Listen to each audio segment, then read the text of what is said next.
بسم اللہ الرحمن الرحیم۔ السلام علیکم ورحمۃ اللہ وبرکاتہ۔ چودھری جی، بیٹی کے ہاتھ پیلے کر دو، اس کے لچھن ٹھیک نہیں ہیں۔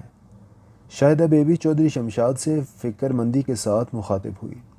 نہ ہوا کیا ہے شاہدہ؟ چودھری شمشاد نے حقے کا کش لگاتے ہوئے دھوئیں کو غبار ناک اور منہ سے نکالتے ہوئے پوچھا۔ جب دیکھو اس خسمانو کھانے پوٹے والے موبائل پر ٹھونگے مارتی رہتی ہے۔ دہی نمانی ہے کھیڈن دے چار دہاڑے، مجھے بھی فکر ہے۔ میں نے ملکوال میں ایک لڑکا دیکھا ہے اپنی شمائل کے لیے، لڑکی کا شیلر ہے۔ چودھری شمشاد نے حقے کی نلی رکھی اور اپنی ویل چیئر چلاتا ہوا اپنے پلنگ کے پاس پہنچا۔ شاہدہ بیوی نے دیکھا تو فوراً اپنے پلنگ سے اتری اور چودھری شمشاد کو پلنگ پر لٹانے میں مدد کی۔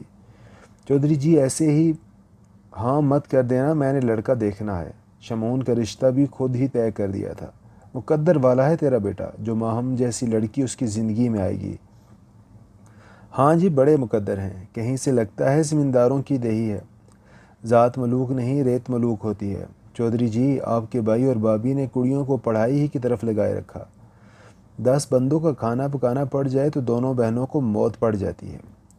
شاہدہ سمجھا کر ماہم کے ساتھ 5 مربع زمین بھی تو آئے گی۔ پتر ہی ایک تھا، ورنہ میں تو چھوٹی کو بھی باہر نہ جانے دیتا۔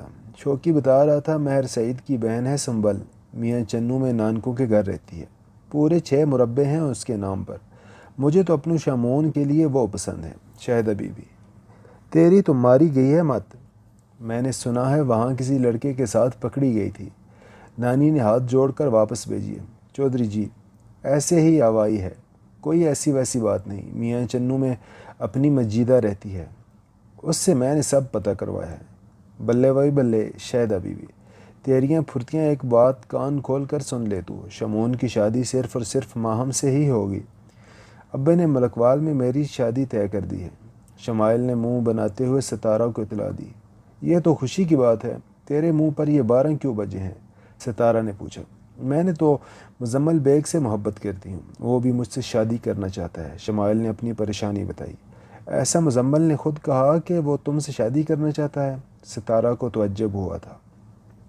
شمائل کی بات سن کر فیس بک والے مزمل بیگ نے: میں اس فیکٹری والے کی بات نہیں کر رہی۔ اچھا، فیس بک والا مزمل، شکر کرو بے وقوفوں کے سر پر سینگ نہیں ہیں، تم میرا مذاق اڑا رہی ہو۔ شمائل نے منہ پھلاتے ہوئے گلے کے انداز میں کہا، میں دیکھنا چاہتی ہوں تمہارا مزمل۔ ستارہ نے جلدی سے کہا۔ شمائل اٹھی، اپنے کمرے سے باہر جھانکا، دروازہ بند کیا اور اپنے موبائل پر مزمل کی تصویر ستارہ کو دکھائی۔ ستارہ نے تصویر دیکھنے کے بعد پوچھا، جس سے تمہارا رشتہ ہوا ہے اس کی بھی کوئی تصویر گھر والوں نے تمہیں دکھائی ہے؟ شمائل نے اس بات میں سر کر ہلایا اور سامنے شوکیس سے ایک تصویر نکال کر ستارہ کے سامنے کر دی۔ ادھر ستارہ کی نظر تصویر پر پڑی، ساتھ ہی شمائل کی زبان چل پڑی۔ شرافت حسین نام ہے اس کا، ملکوال میں شیلر ہے۔ 2 بڑی بہنیں تھیں، ان کی شادیاں کر دی ہیں، باپ مر چکا ہے، گھر میں ماں بیٹا 2 ہی جی ہیں۔ میری بات مان اور جلدی سے شراف کو قبول کر لے۔ اپنے مزمل کو دیکھا ہے نا، نمونہ لگتا ہے شرافت کے سامنے۔ فیس بک کھول اور جلدی سے اپنے مزمل کو ان فرینڈ کر اور شرافت کو سرچ کر کے فرینڈ ریکویسٹ بھیج دے، اور ساتھ ہی میسج بھی کر دے، تمہاری منگیتر شمائل۔ مگر ستارہ، میرا شروع سے خواب تھا میرا منگیتر اشال کے منگیتر کی طرح ہو یا پھر فیکٹری والے کی طرح۔ یہ تو عام شکل و صورت کا ہے۔ ابے کو مجھ سے پوچھنا تو چاہیے تھا، میں تو شرافت سے بہت ہی خوبصورت ہوں۔ جوڑ تو برابر کا ہونا چاہیے، جیسے اشال اور حارث۔ تو اشال اور حارث کو مت دیکھ، اپنے بھائی شمعون اور ماہم کو دیکھ، کیا وہ برابر کے جوڑ ہے؟ تو ماہم سے زیادہ خوبصورت تو نہیں ہے، مقبول حسین تیرے بھائی سے کہیں زیادہ خوبصورت ہے۔ میرا تو مشورہ ہے شرافت سے شادی کر لے، آگے تیری مرضی۔ مگر وہ، شمائل نے سوچتے ہوئے اتنا ہی کہا تھا۔ ستارہ نے جلدی سے اس کی بات کاٹ دی اور کہنے لگی، اگر مگر کو چھوڑو، ابھی تک ڈگری سے نہیں ہٹی نہیں، ہاں کر دے۔ میری بڑی ماسی ایک دن کہہ رہی تھی، اپنے سے کم سونے بندے سے شادی ہو جائے تو بندہ ساری حیاتی تابعداری کرتا ہے۔ ستارہ تو میری بات سن، مقبول کی ماں اگلے مہینے کی تاریخ مانگ رہی ہے۔ شمائل نے ستارہ کو جھنجھوڑتے ہوئے اپنی بات سنائی۔ میں تو کہتی ہوں اگلے مہینے کے بجائے اگلے ہفتے شادی کا کہیں، تو پھر بھی انکار مت کرنا۔ آج بڑھیا مر گئی تو کل تو گھر کی اکیلی مالکن۔ شمائل میں جا رہی ہوں، امی نے بڑی مشکل سے آنے دیا تھا۔ ستارہ وہاں سے چلی گئی۔ شمائل کسی گہری سوچ میں تھی۔ اس نے منہ میں کہا، اگلے مہینے کے بجائے اگلے ہفتے۔ دن ہفتوں اور ہفتے مہینوں میں بدلنے لگے۔ مزمل کی روٹین میں کوئی فرق نہیں آیا۔ موسم بدلا مگر مزاج نہیں بدلا۔ سردی کے بعد خزاں پھر بہار بھی آ کے چلی گئی۔ گرمی اپنے پورے جوبن پر تھی۔ بازلہ اور مومنہ کے سیکنڈ ایئر کے امتحان ہو چکے تھے۔ شمائل کی ملکوال میں شادی ہو گئی تھی۔ باسط اور بینش ننھے مہمان کے آنے کی خوشی میں دن گن کر گزار رہے تھے۔ حارث مانچسٹر سے اشال کے ساتھ نکاح کے لیے آ گیا تھا۔ حارث اور اشال کے نکاح سے ایک دن پہلے حکیم صاحب جمعہ پڑھنے کے لیے نکلنے ہی لگے تھے کہ انہیں اچانک اشال کا خیال آیا تو وہ گھر کے بیرونی دروازے سے پلٹ کر اشال کے کمرے میں گئے۔ اشال اس وقت کپڑے استری کر رہی تھی۔ کمرے کا دروازہ کھلا ہی تھا، پھر بھی حکیم صاحب نے اشال سے کمرے میں داخل ہونے کی اجازت مانگی۔ اشال، بیٹی اندر آ سکتا ہوں؟ ابا، آپ بھی نہ، آپ کیوں مجھ سے اجازت مانگتے ہیں؟ اشال نے شکایتی انداز میں کہا، جہاں اجازت مانگی جائے یا اجازت دے دی جائے وہاں بغاوت نہیں ہوتی۔ حکیم صاحب نے ٹھنڈی سانس بھرتے ہوئے بتایا، بغاوت؟ میں سمجھی نہیں۔ اشال نے حیرانی سے پوچھا۔ استری کرتے ہوئے اس کے ہاتھ رک گئے تھے۔ اس نے سوالیہ نظروں سے حکیم صاحب کو دیکھا۔ کبھی بتاؤں گا، بغاوت کے بارے میں بھی۔ ابھی تم یہ بتاؤ، کچھ اور تو نہیں منگوانا شہر سے؟ میں جمعہ پڑھنے جا رہا ہوں۔ حکیم صاحب نے حلیمی سے پوچھا۔ ابا، مجھے تو کچھ نہیں چاہیے، اماں سے پوچھ کر آتی ہوں۔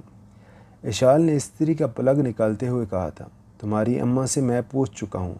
حکیم صاحب یہ کہتے ہوئے اشال کے پاس آ گئے، اس کے سر پر شفقت سے ہاتھ رکھا، پھر بولے، کوئی خواہش جو میرے بس میں ہو؟ ایک خواہش ہے، میں اپنی ایک سہیلی کو نکاح پر بلانا چاہتی ہوں۔ مریم بہن کو میں نے کہہ دیا ہے۔ حکیم صاحب نے اطمینان سے جواب دیا، ابا، میں دادی ممتاز کی بات کر رہی ہوں، وہ بھی ہیں میری سہیلی۔ حکیم صاحب نے گہری نظروں سے اشال کو دیکھا۔ اشال کی آنکھوں میں سچائی تھی۔ اس نے حکیم صاحب سے آنکھیں ملاتے ہوئے بڑے ادب سے عرض کی، ابا، آپ نے خود مجھے ماڈل ٹاؤن بھیجا تھا، آپ کے کہنے پر ہی میں نے ان سے ملاقات کی تھی۔ دو باتوں کا میں نے آپ سے ذکر نہیں کیا، اس کے لیے مجھے معاف کر دیں۔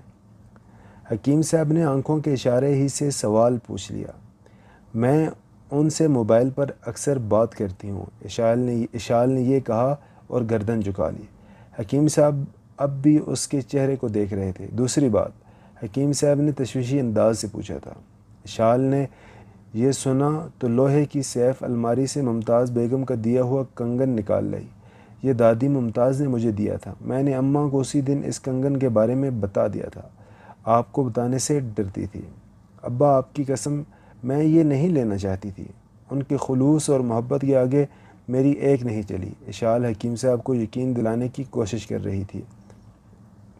حکیم صاحب نے اشال کو گلے لگا لیا اور جذباتی انداز میں بولے، اشال بیٹی، مجھے تم پر فخر ہے، تم اپنی سہیلی کو بلا لو، مجھے کوئی اعتراض نہیں۔ حکیم صاحب نے یہ کہا اور چل دیے۔ کمرے کے دروازے میں پہنچ کر وہ رکے اور مڑ کر اشال کو دیکھا۔ ابا، آپ میرے کمرے میں بغیر اجازت کے آئیں گے تو مجھے زیادہ خوشی ہوگی۔ حکیم صاحب چمکتی آنکھوں کے ساتھ جذباتی مسکراہٹ کو دبائے وہاں سے چلے گئے۔